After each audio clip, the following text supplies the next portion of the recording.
Hey, everyone, welcome back to this week's edition of the Cart Barn Podcast. I'm Chris Lemley, joined by Gregg Dewalt, and we've got a really interesting podcast for you today. It's kind of long, so we're going to be real short here, but we're highlighting Gregg's recent trip over to Scotland. Yeah, my first time to play golf across the pond. It was an amazing experience. We're joined by Jim Hartsell, who's an expert on golf in Scotland. So let's just jump right into it. We talk, it's not self promotion or anything, it's just talking about my first experience playing golf in Scotland. So without any further talk, here's this week's podcast. Well, we're back again. Welcome back to the Cart Barn Podcast. Chris Lemley and Gregg Dewalt. And this episode is going to be a little different. We're talking about Gregg's recent trip over to Scotland and playing some golf. And we have brought in Jim Hartsell to add some commentary to the trip and some of the places that you played. Gregg? Yeah, I'm still jet lagged, by the way, and I've been back since last Thursday. I tried to play the day after, and my legs were jelly on the first. So I'm going to get some tips from Jim later on about how to handle that. I do know it's not good to play a 54-hole tournament the day after you get back from Edinburgh, Scotland. Man, it takes a week to recover. I mean, there's just no way around it. I mean, the travel just gets you coming home, in my opinion. Just you've done all the walking and stuff, which is great, but for some reason that trip home can just wears you down a little bit. Then it just takes a few days to get to recover from it.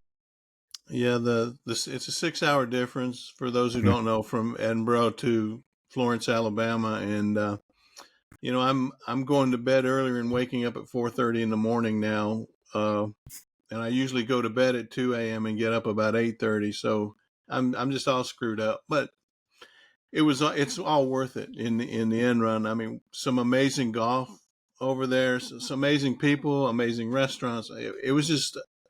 It was beyond my expectations. I knew it was going to be good, Chris. For somebody who wants to go over there, Yeah. I say go sooner rather than later.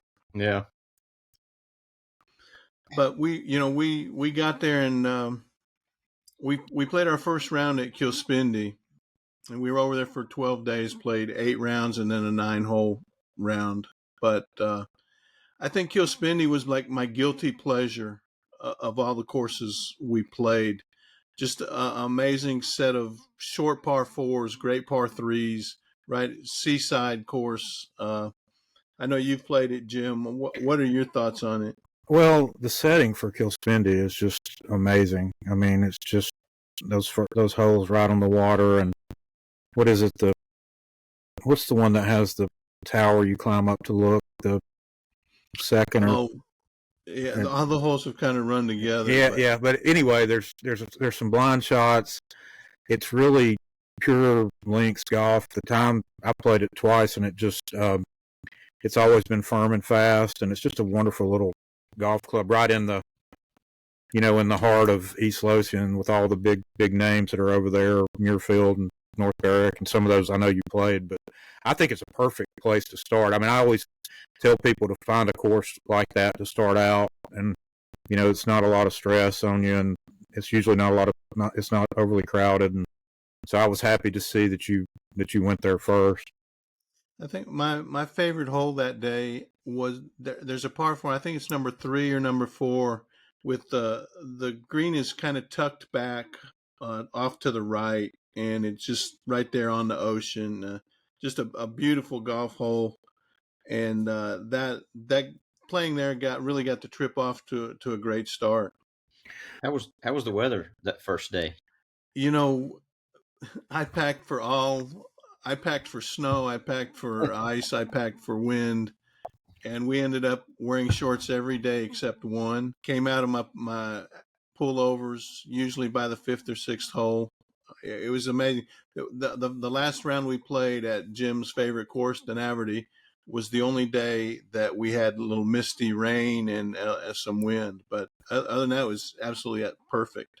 Well, I called that in for you. I wanted you to get the true experience there at least once. But it's funny, if you'd taken the opposite and not taken shorts, it would have whatever you know how it works. I mean, you got to be prepared for a little bit of everything. Yeah, well, it's interesting because there's somebody on Twitter X that I follow, and I was having a dialogue with him. He had just gotten back like the week before my trip, and he told me he'd packed 2 pairs of shorts and never took them out of his suitcase. Yeah. And Yeah. so, and other people said take some hand warmers because it's cold, but the weather couldn't have been better. It blew me away just how the conditions, we got perfect conditions. And not, although I did want some wind occasionally just to get that experience, because most of the days it was just benign. Well, that is unusual to not have the wind. I mean, especially a place like Kilspindie, which is completely exposed to the elements there. But I'd rather you have had that than just, sometimes you can go over there and it's just every day it rains, and that'll wear you down after a while too. So, but I'm glad you had that weather. Yeah, it was great. So after we played Kilspindie, which the short par fours at Kilspindie, I loved. Actually, pitched in for an eagle that first day on one of them, and so I'm like, oh, this is going to be easy. The rest, if this is the best they got, this is easy. But we went up to Gullen number 3. You play 3 holes and then you just go straight uphill. I wasn't ready for that. Gullen, there's some climbing at Gullen. All 3 courses. Number 1, where they've had the Scottish Open a couple of times, where they had the women's British Open there. There's some major climbs, but they all 3 of them have some climbing to do. Although I do love number 3. It's a fun. I think it's the most fun of the 3 Gullen courses myself. Number 1's really hard. It's about 6,900, and a lot of it's uphill. But it's they're all 3 good. But I'm glad you played. Did you play any other than the number 3 at Gullen? No, we just played number 3. Which, okay. When you climb up that big hill, you climb uphill to hit your tee shot, and then it's like a 260-yard par 4 straight uphill. It seems like it's 4 miles away, but it's But once you get up on top to the green, I mean, it's a great reveal of the coastline and the countryside. Well, if you ask any of the members, I don't know how many. My caddy the last time I went and played one. He said that most people, if you really put them on the spot, they have the most fun playing number 3. So I always tell people they're all good, but that was a good choice for you to play that one. Yeah, I think when I was putting this trip together and I talked to you about it, we were looking for a mix of really kind of upper tier courses, but I also wanted to get the other experience, where you're not just everybody is from America or something. I wanted to run into a real Scottish experience off the beaten path on a lot of our courses, and I think we did that with your help. I mean, you turned me on to this so much, and I'm very appreciative of that. But it was, Gullen is a great little town. Did you go in the Jack White's golf shop by any chance? It was not open. No, that's too bad. It's really fun. Probably it's got to be the number 1 hickory shop in the entire world. I mean, the guy that runs it is a genius, Boris. He knows everything there is to know about hickory clubs. You go in there and he'll give you a lecture about some club from 1894. And anyway, but the town, you're right. I mean, it's a wonderful little town, great little restaurants. And, did you guys stay in Gullen the first couple of nights, or? Yeah, we stayed there the first 6 nights. Because I just wanted that base. Last year when we went through Nebraska playing, it was play, get in the car, drive to the next site. So I just wanted kind of a place to base ourselves out of, where easy drives to courses, and get back and have that base of operations before we went on. Well, who did the driving of the group? Did you do it, or did I did some of it, and my friend Jerry did, and it's white knuckle driving over there. I've gotten where I'm pretty good at it, but I will say that was your first trip there. The first time you're holding on for dear life. Making sure that you go the right way, and the turns come up on you so fast. I mean, thankfully Google Maps has made it way easier. But yeah, I always ask people who's going to do the driving, because it's usually one person that is willing to take it on. And but you made it without any trouble, it sounds like. I freely admit I was a nervous wreck driving, and also as a passenger when Jerry was doing the driving. Chris, I'm not. It'll take some getting used to. I bet. And they just throw you in the car. There's no training session. They just say, here's your vehicle, go. So you operated out of one place for the first 6 days? Yeah. What was the longest drive that you had to where you were playing? The first week, it wasn't more than 30 minutes to Dunbar. Everything else is just right there. Although, as Jim rightfully pointed out ahead of this, going 20 miles in Scotland isn't like going 20 miles here. It's a 40-minute, it's just double, because of the roads, and those speed limits are low. On those country roads, you really can't go over 40 or 35 miles an hour. At least I couldn't. Well, you can, but you're taking your life into your own hands if you do that. But yeah, you need to allow double the time. It just, because there's no straight line to anything. It's just it's all winding and going through little towns. I love it, but yeah, you got to give yourself enough time. But none of those, you had so much to choose from staying in that area. I mean, that's they call that the Gulf Coast, I think, in East Lothian. So one thing that, Chris, that's I found really different. Over here, most courses when we go play, they've got the big range, and you warm up for 30 minutes, 45 minutes ahead. Over there, except for North Berwick, I think everything is there's 2 nets, and you take your own balls down there and you hit it into the net 10 minutes before your tee time, hit a few putts, and then you go. Did you play the Glen, Greg? I should remember this. Did you enjoy that? Yeah. It's wonderful. When you said that about the net, it made me think of the Glen, because I think there's one right by the first tee there that you can hit into. But yeah, just a lot of people don't go to that. They go to North Berwick and skip the Glen. But the Glen to me is more like a municipal community course, more so than North Berwick is. And some of the views there are just out of this. They're just unbelievable, really. I mean, those holes kind of toward the end where you're right along the coast, and that was one I'm glad you made it to as well. Yeah, that's one not a whole lot of people had recommended to me. I think my third favorite course, though, that we played was Dunbar.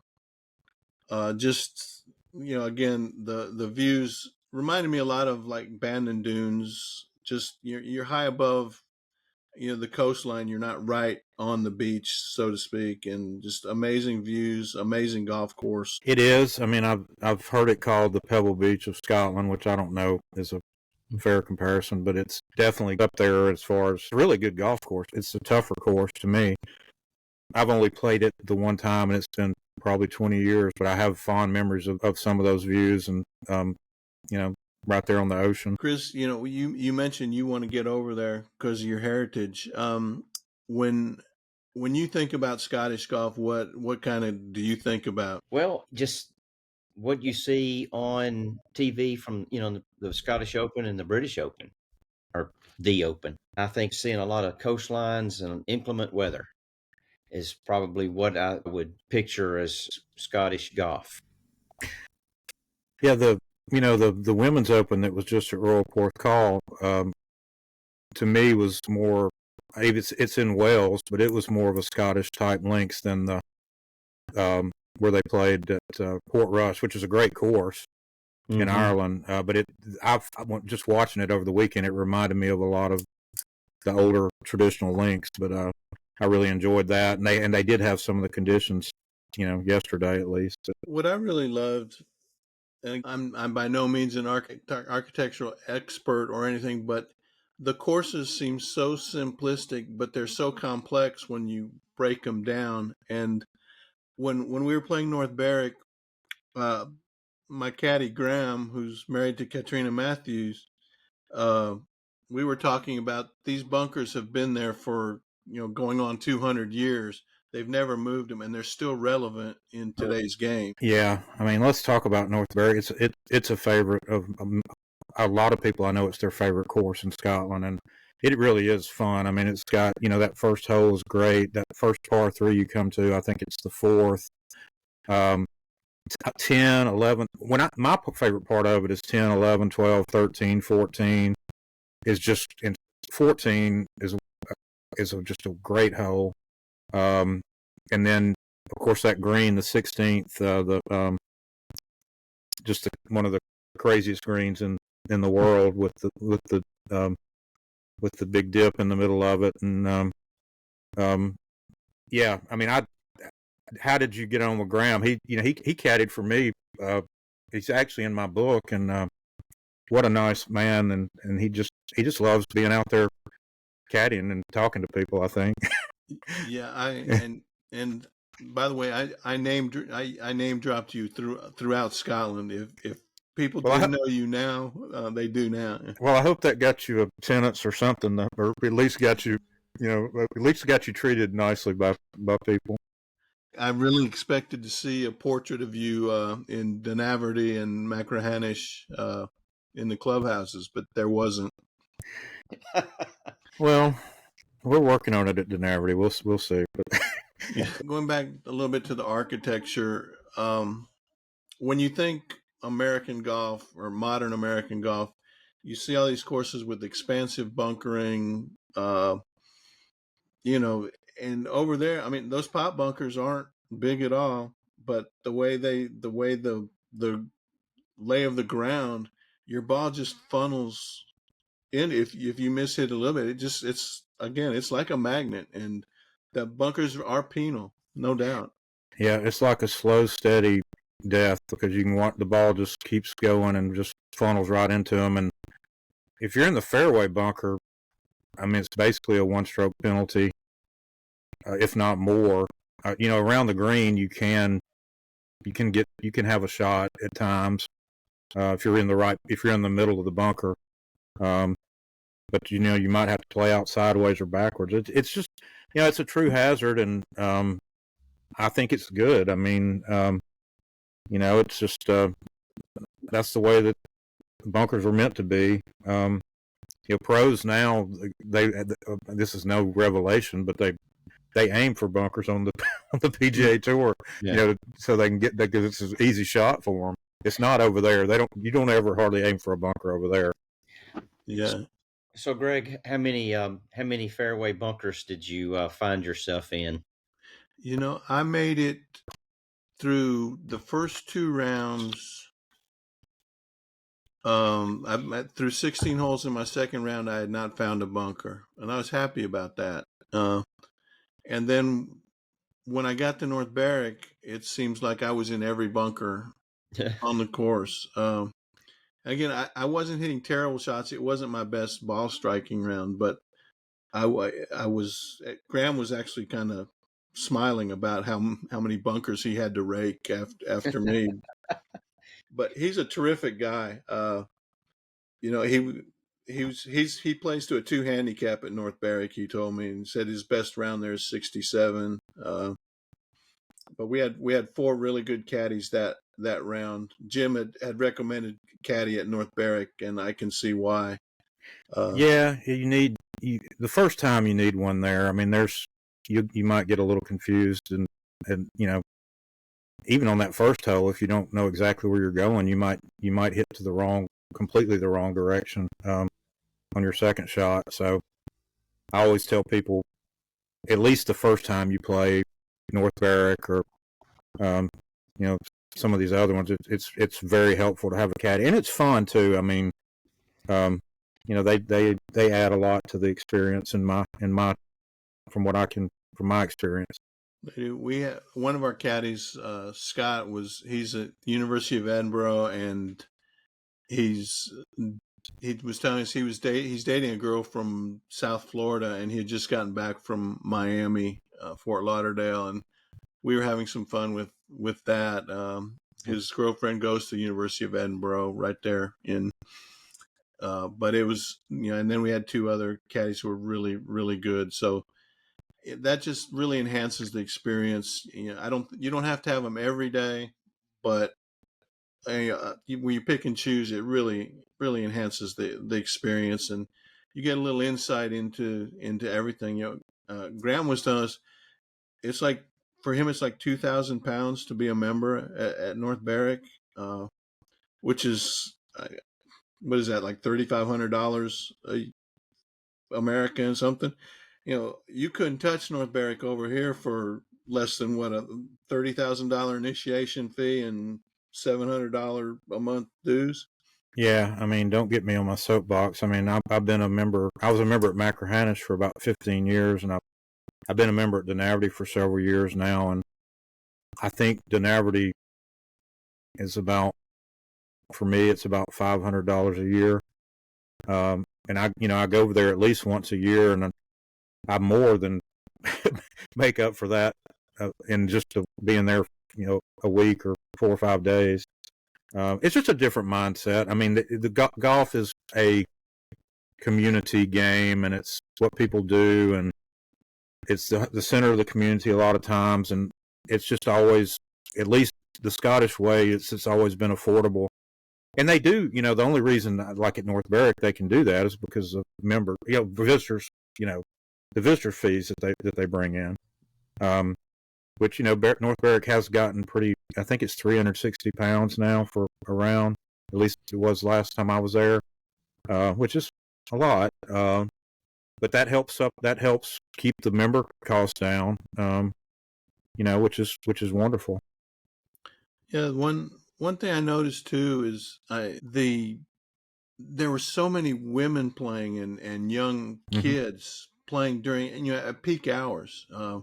You just don't see that over here. Over there, I mean, 9 a.m. you've got 4, 5, 6, 7 foursome or threesome of women, and young kids, like I'm talking like 12, 11, 10 playing. It's just they embrace that clientele. Definitely. I know we'll get to Denaverty, but there's usually as many women as men playing at Denaverty whenever I'm there, and a lot of their competitions. Well, I would say not all of them. They do have a men's club championship and women's, but all the other competitions are just open to men and women. And you just play off your handicap, and some of my most fun rounds over there have been when I've been paired with women. And they're really good players too. Yeah. Very good players, and they play fast. I mean, you want to see some fast players. Get in front of a group of 3 Scottish women. You won't be able to. You won't be able to stay in front of them. But of course that's just, again, they play fast, and that's just kind of the way it is over there. But I know American golf could take quite a few lessons from pace of play. You're walking every round, and they're still say you got to they want you around in 3 hours and 45 minutes, or 3 hours and 50 minutes if you're a 4-ball. And there were times I felt like we needed to pick up the pace, and we were still getting done right in under 4 hours. Yeah, I mean, you just got to be. They don't put up with. I mean, if they have to wait, they'll start whistling at the group on the green, and they just don't put up with it. And you can look for a ball. I mean, they don't like to lose balls, but they don't belabor it. They'll look for it for a couple of minutes and then go on. But yeah, it's refreshing because it is, you're walking, but you play really fast, and that's just the way they've always done it. It is, and I'm sure you know this, Greg. I mean, the great thing is it's great exercise, and you can go over there and eat pretty much what you want because you're walking so much every day, and you don't really have to worry about it that much, So before you changed home bases, you were there for 6 nights, and you played how many courses? Played 5 courses, Monday through Friday. 5 courses. So of those 5 courses, which was your favorite on that rotation? North Berwick, for obvious reasons. I mean, it's one of the great golf courses in the world. But I really Mm. thought Dunbar was right behind it. It's kind of which day do you wake up and change lists? It's a lot like if you've been to Bandon Dunes or if you go to Stream Song, the courses are also good that you wake up and you say, well, today I like this one better than this one. I try not to base it on how I played because I shot 87 at North Berwick and had a blast. Yeah. Felt like I was shooting 120. But yeah, so North Berwick, Dunbar. But for fun, Kilspindie was great. We didn't mention Gullen number 3. I think it's the 15th hole or 16th. It's a completely downhill par 3. I think it's scorecard is like 162, slope 143. And before the round, I was talking with the starter, and he said, "Wait till you get to that hole." And he said, "I hit a putter on it the other day." And so we got there, and I hit 8-iron on the green, and then I said, "Well, I got to take the putter," and so I'd hit a downhill putt, 142 yards and 15 feet from the pin. I just, Wow. you don't get that over here very much. We had a gap, so I felt confident I could putt it down the hill and not hold up the group behind us.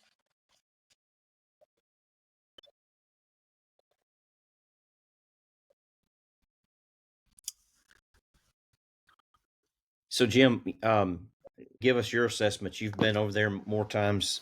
You concur with Gregg's assessment of the rotation at this point? Yeah, East Lothian has so many courses. It's hard to argue with North Berwick. That's probably my favorite over there. I do like Muirfield, which Gregg didn't get to play, but it's right there, just closer, right in the middle of it. But I would not argue with that. I like Kilspindie a lot. I love the Glen, but if you're gonna, you got to go with North Berwick there. It's just it's one of the greatest courses in the world, and the history there. The Morrises and the park, the matches that were held there, just some of the most famous matches in the history of golf, and it's so unusual. Some of the holes, that pit hole, the 13th, and then that perfection hole where you got the blind shot to that kind of infinity green over the hill, and yeah, it's just you can't really. It's hard to argue with it, and you guys probably notice whenever they have the Scottish Open at the Renaissance Club, I should say, all the pros, not all of them, but a lot of them play North Berwick while they're there. Mm-hmm. And so I would not argue with that ranking. Okay. So before we move to your next base too, I'm curious, how was the food, and what was your favorite place to eat while you were there? Well, I did not eat haggis while we were there. I just couldn't. You didn't try do it. You didn't try any haggis nachos? I didn't try that, and I didn't. Oh man, I didn't have the black pudding. So the food, I'm just a basic picky eater. I don't go out. I don't, and I don't eat fish. So fish and chips were out. So my stuff was all Americanized. So we're not going to get into. I did have some amazing chicken tenders at Campbelltown, though. So we'll get to that in a little bit. But no, Gullen is, for anybody planning a first trip over there, Jim, you might agree. I think Gullen, East Lothian is a great place to set up a home base for a while. 100%. I mean, you did the right. I always tell people, to try to stay somewhere for a few days if you can, because the driving and packing up every day, it'll wear you out. And so doing what you did is the perfect way to do it. All right. So so after we had one of our foursome had to get back to Minnesota to start taking care. He's GM at Cragen's Resort up in Minnesota, and they're about to host a PGA Tour Americas event. So he had to leave us. So we dropped him at the airport and went to another Jim Hartsell recommendation, Aberfoyle, up. It's not really in the Highlands, but it's high up.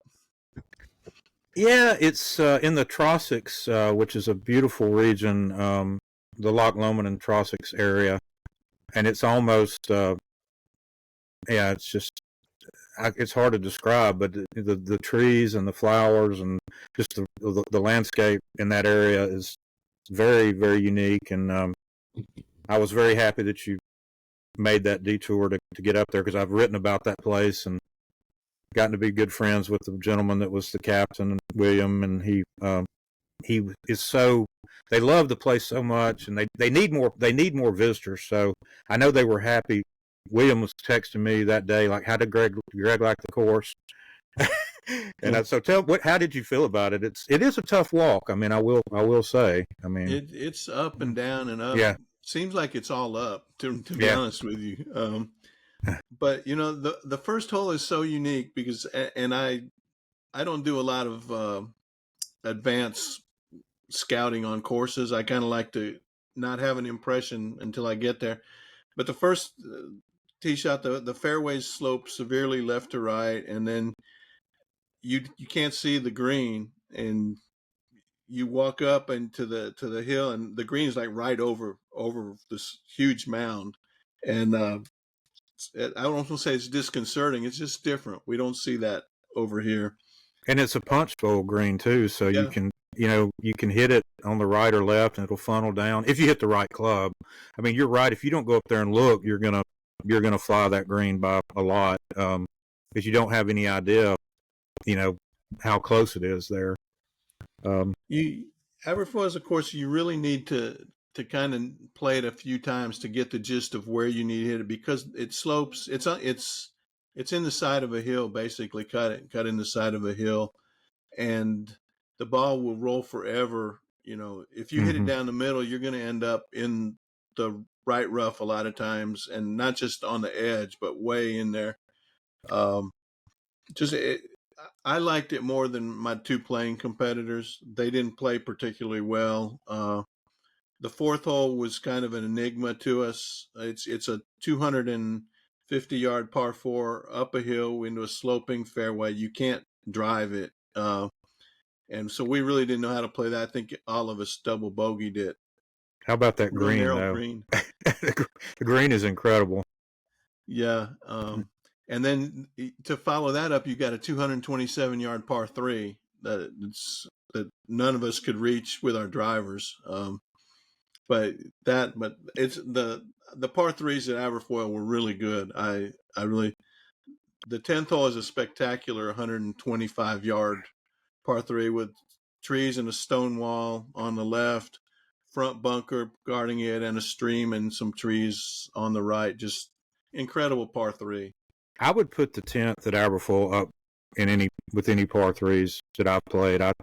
It's just a stunning hole. I mean, I do this Scotland calendar every year to raise money for junior golf at Denaverty, and one of my pictures for this year was the 10th, and I think it may be December actually, but it's just, the mountains are beyond, and I don't know, it's just a perfect little par three, and it's kind of a tough hole. I mean, you got to hit, the green's not that big.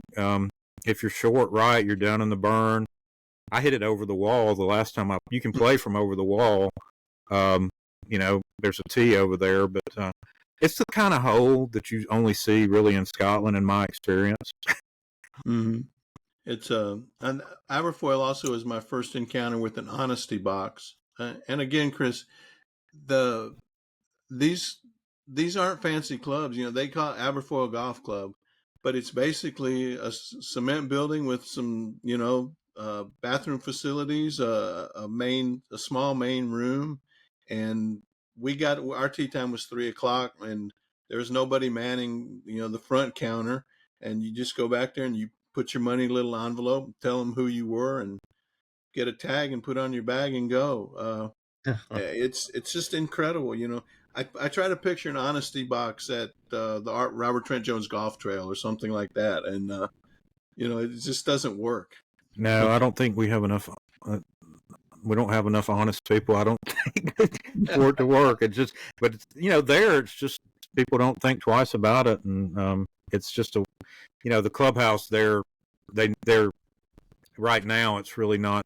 It's not. They don't have any catering there, meaning they don't really serve food. You can get a Coke and whatnot inside, but they're hoping to bring that back. But did you notice the original clubhouse at Aberfoyle is right behind the 18th green? That little wooden building, really cool little building that I wish they could restore. But anyway, I think it's from 1893, and I've been inside of it. It's just one big room with some lockers, and they had a bathroom in the corner. But it's an amazing little building. Yeah.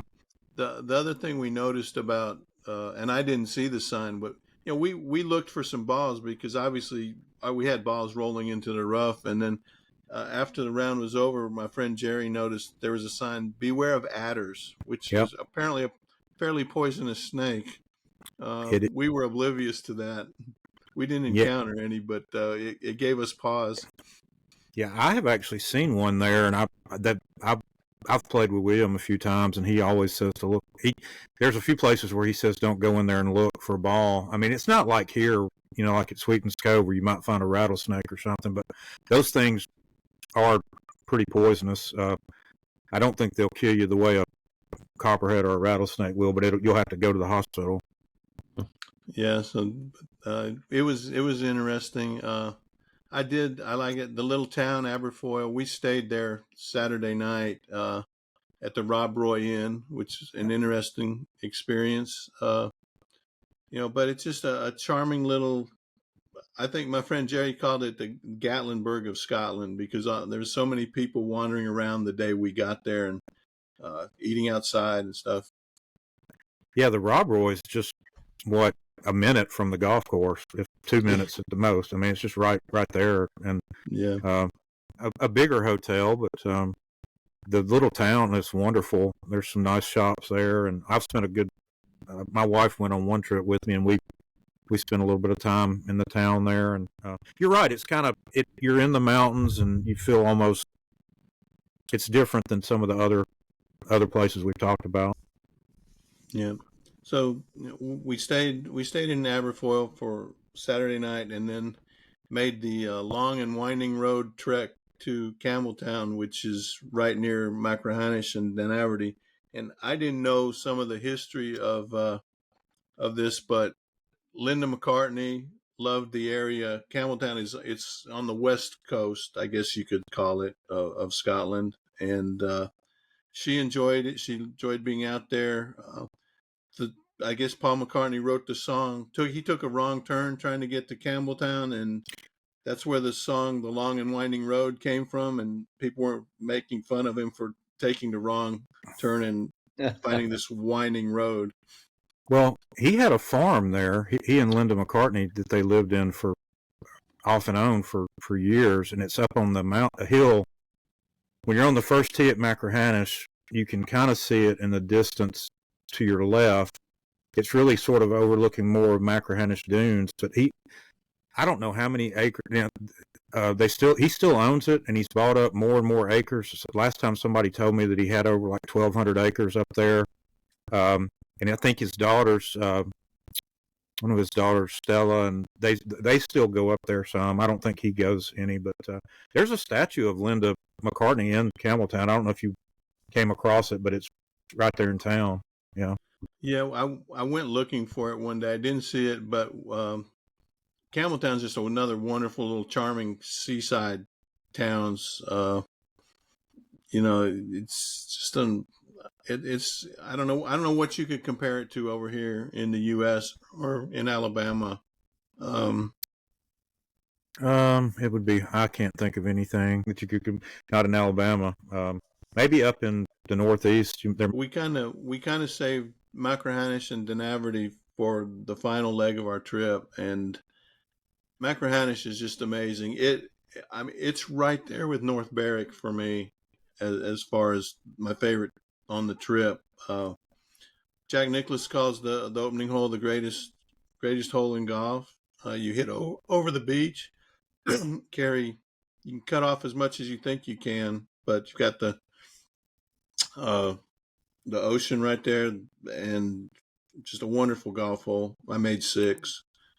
Well, you can play off the beach too, and I have a collection of photos of of me hitting from down there many times.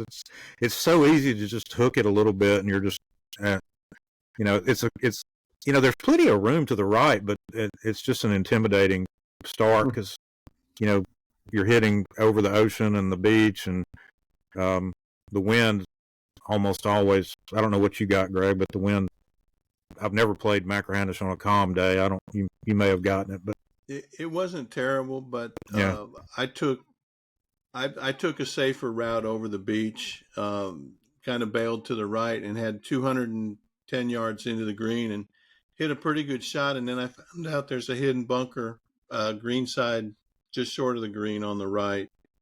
Well, you hit the nail on the head. The great thing about the hole is you can play to the right safely, but that gives you a way, way longer and harder shot. I mean, the more that you take on the beach and over to the left, the better shot you got into the green, which and a better angle with the bunker. So that's it's a brilliant design.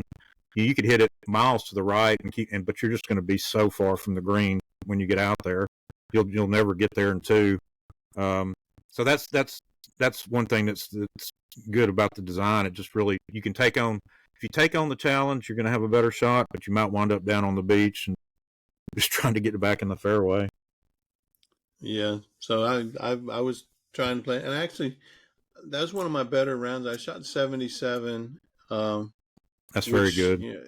For me, that's a pretty good score on that course. The fairways are what I really remember the most. The rolling hills and moguls, or not moguls, but bumps, and where you just play along the ground. The ball goes where those hills and bumps takes it.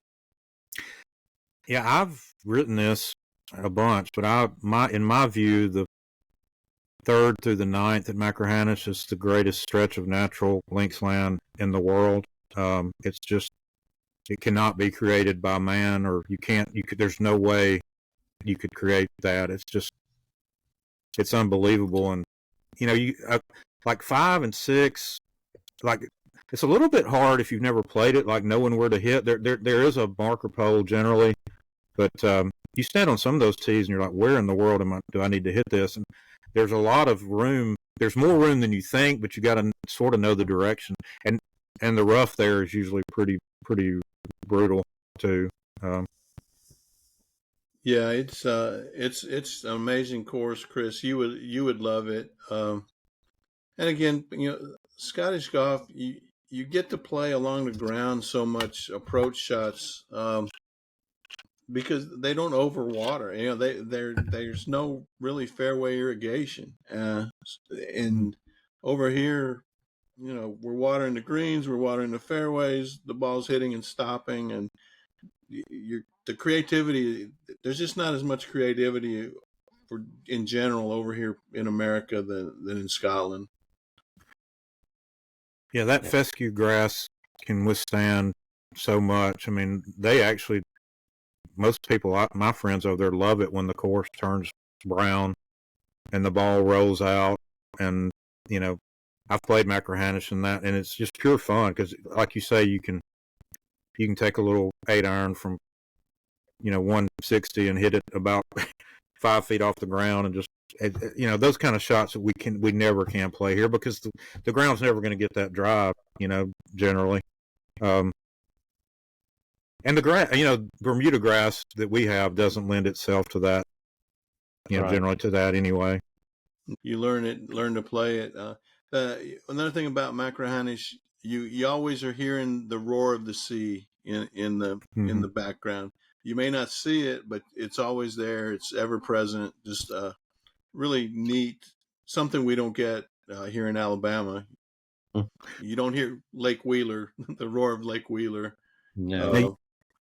You played the 9-hole, the Pans course too, didn't you? I think I saw that. I enjoyed that. it's fun. It's a fun course. I tell people to play it. It's got some really old holes too that are, that thing dates back to, well, old Tom Morris was the architect for it. There was a guy before him, but Charles Hunter, but Morris came in and did a lot of the routing, and just the history there is wonderful. I love the clubhouse sits on one side of the road, and then you walk across to the starter and the pro shop, and that's just a beautiful little one room pro shop, and sits there right there by the first tee, and you just look out. It's an amazing view, really, really nice. I mean, memorable view. Loved McRahanish. We did not play McRahanish Dunes. We were kind of constrained for time, and wanted to make sure we played Denaverty, Jim's favorite golf course in the world. Yes, I was very happy that you did that last, and I tried very hard to get you a good welcome there. One of my good friends, David McBrain, I think you guys met up, and David came out. And why don't you talk? I mean, you just did it. Tell me what you thought and what you felt about meeting David and everything about Denaverty. Just another. It's kind of. I'm not sure I was expecting what I found. It was a little different than I was expecting. The walk was harder than I expected. I didn't expect as much elevation changes as we found, but just some wonderful golf holes. Mr. McBrain was awesome. We met him I think it was the night before we played, and then he came out and walked the first 5 holes with us, or 6 holes, the next day, and kind of pointed us in the right direction. Wonderful par 3s. Is it the 4th hole? The 4th is the blind par 3 with the punch bowl green. Yeah, that's my favorite hole, and where I always stay. I don't know if you looked over to the right, but there's a cabin there that I stay in when I go. Just about, it can't be more than 75 yards from the 4th green. Mr. McBrain pointed it out, and I said, well, I can see why he wants to stay there, because it's right overlooking the bay. It's a gorgeous setting. And there's one Mr. McBrain's. We were looking up on the hillside, and I said, well, there's plenty of room up there for 18 more.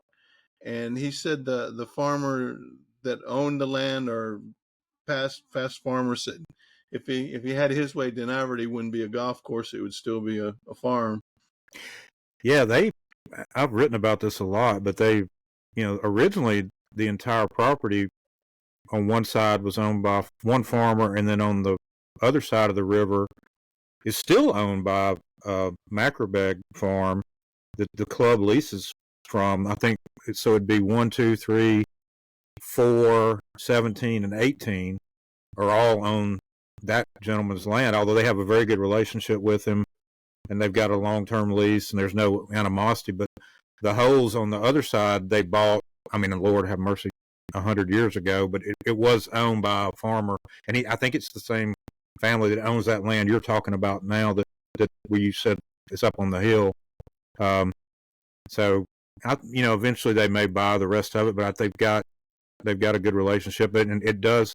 I guess were the cows out when you were there? I can't remember. No, the cows were probably saw the weather coming in and decided to hide from. And it wasn't bad weather by any stretch. It was just kind of like a marine layer and misting rain.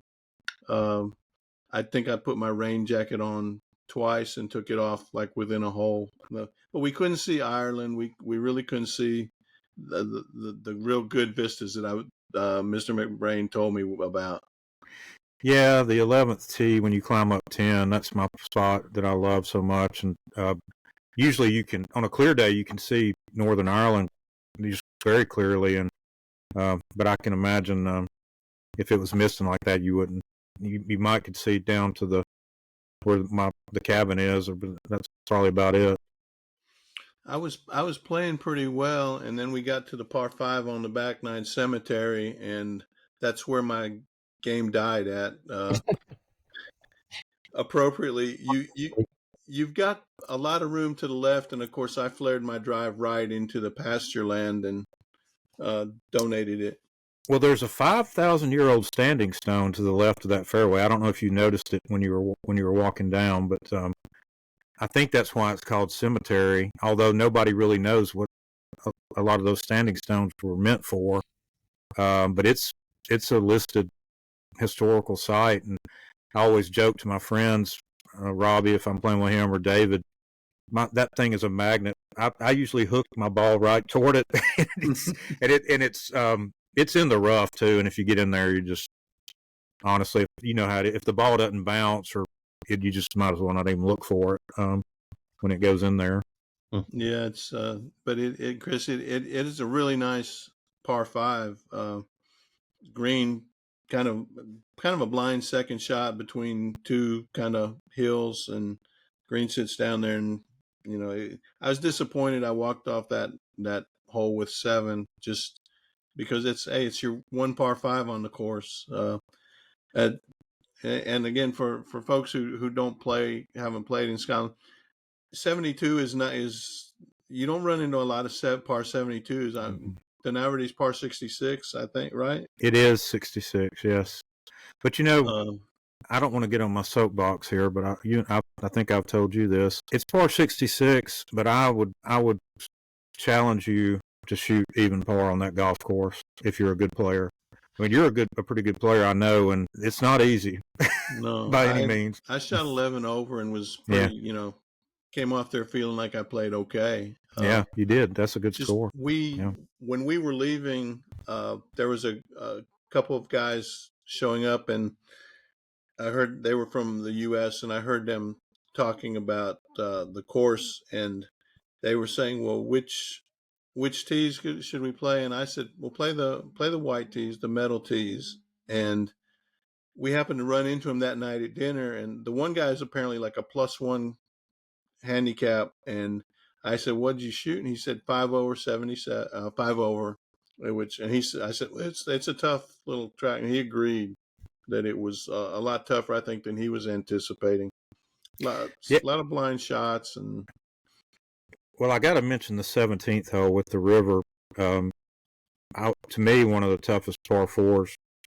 It almost always seems to play into the wind. Usually I have to lay up on it, to be honest, and play it like a par 5. But that river just sucks balls into it somehow, and the green is not very big. That's a really I think the scorecard only listed like 352 or something, 376 something. It's right at 380. Yeah, it's right at 380. Yeah, but it plays way longer than that. Yeah. Yeah, I hit driver, and I laid up. I didn't think I was laying up, but I laid up. But yeah, it's a really nice hole. So many really good holes at Denaverty. The one regret is we were going to go play Caradale. It's a 9-holer you'd recommended, but I think all of us by that point in the trip, our legs were pretty much gone. Wise choice. You would have loved Caradale, I'd have no doubt, but it's a tougher walk than Denaverty, in my view. Even though it's 9 holes, there's some climbing to be done, but it's a beautiful place. And my next visit over there, there's several that I want to. I wanted to play Winterfield, didn't get a chance. Because we don't walk so much over here. I wanted to make sure I had legs for most of the trip. And even though the courses are listed, maybe 5,200 or 5,300, a lot of them are tough walks. They are. I mean, you gotta, and I can't do it like I used to. I used to go over there and just play golf until I fell over, but I have to pace myself now, and and you gotta. But the good thing is, if there's no humidity, and it's usually about 55 or 60 degrees, and you've got a breeze. And that helps. That helps a ton. And there's benches to sit down and rest, as you well know. And but it is definitely, you definitely are going to test your legs for sure. I'm a big proponent of the Black Sheep Pub in Mm-hmm. Campbelltown, which was just a couple doors down from us. Yeah. I think we ate there 3 times. But I also have to mention a place in Gullen. It's called Super Fry. It's a takeaway restaurant, and I had pizza, but apparently the haggis and chips is amazing. But it's just like a little fast food place, kind of a crystal burger place where you get just about anything. And I need to bring that idea back to college towns, because it would do amazing between 10 p.m. and 2 a.m. on college campuses. Well, those kind of places is the only way you can get anything to eat after 8:30. I mean, if you don't have the last reservation you're going to get in a restaurant's 8:30. So if you play golf until 8 o'clock, you're going to a place like that to get food, and it would do well in a college town. I agree with you. It's comfort food, no doubt. Yeah. That's another thing we're not used to. We kept showing up at places, and we played, and we'd go to dinner about 7 each night, and everybody would say, have you booked a table? Have you got a reservation? And Mm-hmm. over here, we're just not used to doing that unless you really upscale places, and they always manage to fit us in, but different. Yeah, I tell everybody to book their table, even though they usually will get you in, but you do need to, if you can, do it, because it gets pretty busy, even in Campbelltown at this time of year. The Black Sheep. I've been in the Black Sheep where it was completely full and you couldn't get in. But it's a real popular place for sure. The pubs we visited were amazing. Well, just what you expect from a European or a British, Scottish pub. Kind of dark mahogany bar. Just amazing number of whiskeys and scotches that they're on tap. And again, I drink beer a little bit. I'm not a big scotch or whiskey drinker, but it was just fun to be in that atmosphere. And the McRahanish, surprisingly, they've had a lot of, I guess they've had a lot of rain in July, because McRahanish was pretty green. So was Denaverty. And I'm kind of like you, Jim. I kind of like the brown. From Sweetens Cove, where they have in the winter, the down with the brown, where the ball is, the dormant. I was really kind of hoping to see a little more brown. Yeah, I mean, you talk about hitting that putter at Gullen. I think I've got it in my book, but on the 13th at Denaverty, the hole you mentioned, which is a wonderful hole, you can putt, if it's dried out, you can putt from the top of that hill all the way down to the green, and it's got to be 160 yards down, and the ball just keeps. There's no resistance. The ball just rolls until it runs out of inertia, and because there's the grass, there's nothing to slow it down. But yeah, I mean, it's fun when it gets like that. But still they don't ever get. You still get good roll for where you can. Guys like us can get it out there far enough to play the holes and stuff. Yeah, we ran into Douglas Mack and his wife Jennifer at McRahanish, and she said she hadn't seen McRahanish in that good of condition in like 20 years. Yeah, it's usually in pretty good shape. A friend of mine, my friend Robbie's son, is one of the assistant greenskeepers, and I think they've got a pretty good staff there, a head greenkeeper and maybe 3 or 4 assistants. Bigger than Denaverty's one guy that takes care of Denaverty. Yeah. He occasionally has an assistant, maybe in the summer, to help a little bit, but but yeah, the greens at McRahanish are generally great. They're, and the fairways too. I mean, it's just they take good care of it. Yes. Yeah. Well, the Denaverty clubhouse does not serve alcohol. That is one of the farmers' conditions, long-time conditions in their lease, that they can't serve alcohol, which I am fine with. I actually had this discussion with David. I hope they never change it because it's just, I don't know, it's something nice about it, and I don't know it. But they do not serve any beer or any whiskey in that clubhouse. Yeah, I loved it, and again, just another very simplistic clubhouse. Nothing fancy, very small pro shop with some merchandise. A great staff. I felt like I knew Eve before I got there, and then she took care of us. Well, I sent even more a message, and I said, my friend of mine is coming from Alabama, Greg, and please, they're always nice to everybody. I said, but please be nice to them. I hope that everything was. They have got good food in there too. They do a good job with that little place. Yeah. Eve pointed to the table you usually sit at by the window. So yeah, that's why I really expected a framed portrait of Jim Hartsell hanging from the wall. Well, I love the place. It's my favorite spot, and I think about going all the time. I hope to get back here fairly soon if I can, and I've tried to help their junior program a lot, which is something I wanted to do with the money I've raised in Jordan's memory. And I know you saw his bench out there, and I thank you for mentioning that to me. It always means a lot, but that's something that I think has been a wonderful thing to. I played in one of their little tournaments for the kids, and they've got a great little junior group there. Probably 30 or 40 kids, and for a fairly, as you know, Greg, about as remote a place as you're going to get to. I mean, yeah, they have a wonderful little junior program there. It's just everything that's good about golf to me.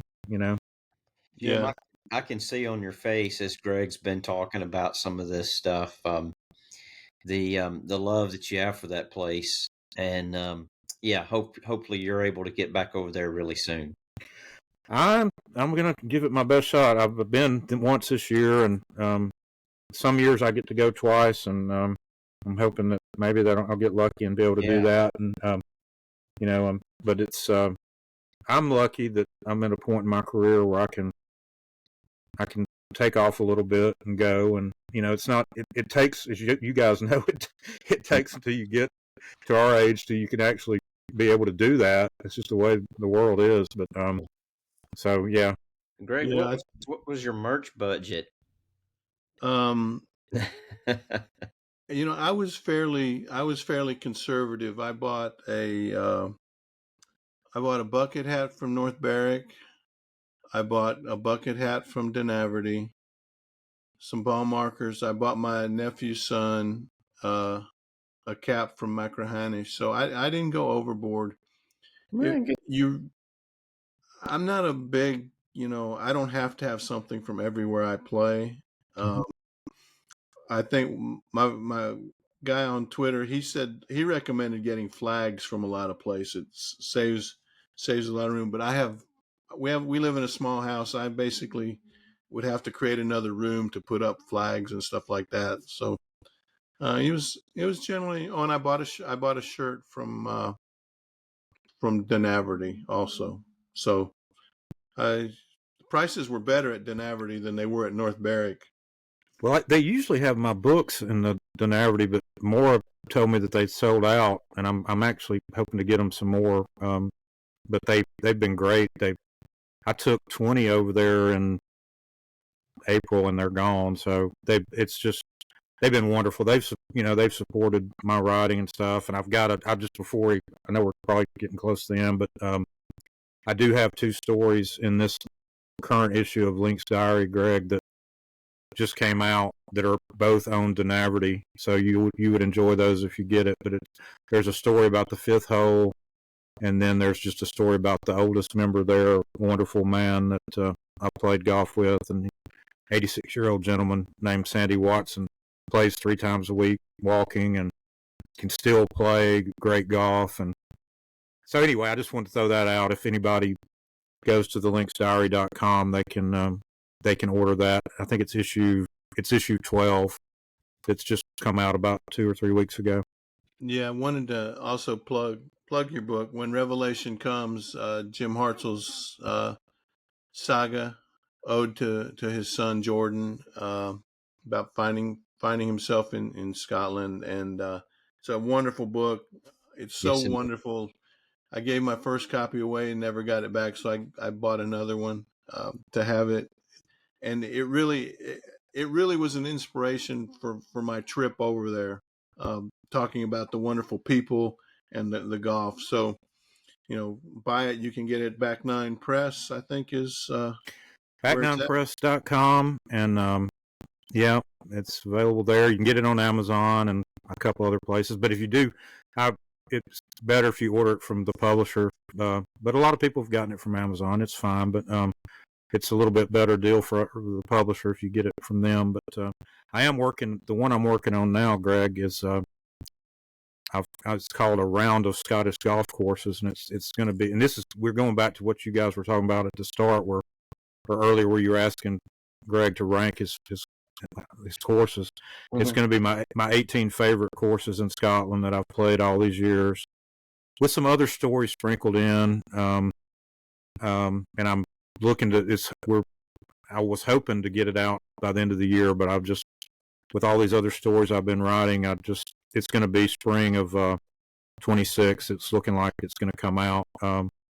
And it's been so hard to narrow it down to 18 courses. I'm probably going to cheat because I am cheating because I'm counting the Isle of Arran as one golf course, and there's 7 golf courses on the island. I just couldn't. I'm like, okay, I can't leave these places out. So so there'll be a little bit of writers' creativity there. Yeah. Yes. Mm-hmm. Oh, that's good. And Arran is one place I regret we didn't get to. And my next trip will definitely include Arran. Haven't decided exactly where the next venture will be, but a lot of people ask me, why didn't you play the old course? And I missed the lottery for the old course, and then to kind of have to go into the other lottery day of or the day before, it kind of messes up your plans to book another course that day.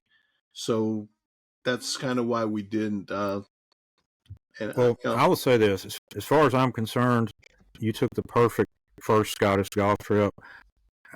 As much as I love the Old and Carnoustie and all these places, and I encourage people to play them, you would have been. You saw it's just hard to get on. It was almost impossible to get on the old course. You have to really plan way ahead. I've never gotten the lottery. I've tried it 5 or 6 times. Now I've been lucky. I've gotten to play it a few times, but I think what you guys did was, and I've kind of followed on Twitter and so forth, and I was just smiling to myself every day when you posted something, and I could tell how much you were loving it, and so it's made me happy to kind of follow along. And I know you and I talked about this trip several times while you were planning it, and so it makes me happy that you enjoyed it so much. Yeah, it was great. It's a trip of a lifetime. Hopefully, I can get back. I'm starting to save my pennies now for a return visit. But Jim is an amazing resource when it comes to Scottish golf. He and Tony Deere, a friend of mine out in Washington, valuable assets in planning. And I encourage anybody who loves golf to go play golf in Scotland. It's a different experience. And, for years I was of the opinion, oh man, there's so many great golf courses in the U.S. I want to play.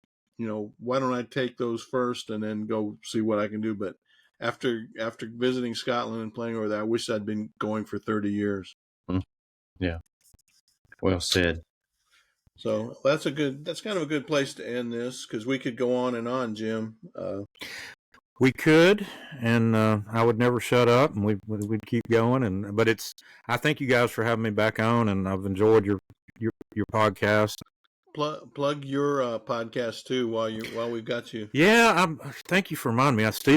My friend Stephen Proctor is going to kill me, but Stephen and I have a podcast called The Duffer's Literary Companion that we do once a month, and where we pick a golf book and analyze it, and a lot of them are historical, some of them are newer. We try to have the author on if the author's still around. A lot of the books we've done are 100 years old, but we're doing the next one we're doing is it's going to be a little bit different, but we're doing Final Rounds by James Dodson, and the other book he wrote that followed up to that called Son of the Game. So we're going to do 2 books at once. And I admire you guys because Stephen and I, to do one a month it takes us from, and now we both read the entire book, before the podcast, which takes a little bit of time.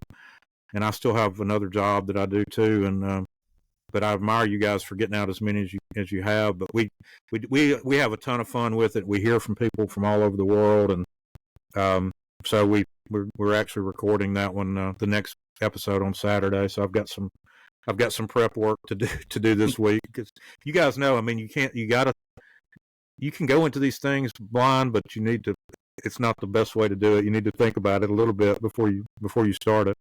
Yep. Right. Well, you're the pod on Golf in the Kingdom, which is one of my favorite golf books ever, was really good. Chivas Irons is like my hero. Well, one last thing. Stephen has a book that's actually coming out at Christmas. You can, I think the pre-ordering is starting soon, where he's written. This is his 3rd book. His first one was about young Tom Morris, called Monarch of the Green. Read the it. second one, yeah, it's really good. Mm-hmm. The second one's even better. Long Golden Afternoon, which is about sort of the era after young Tom, with James Braid and Varden and J.H. Taylor.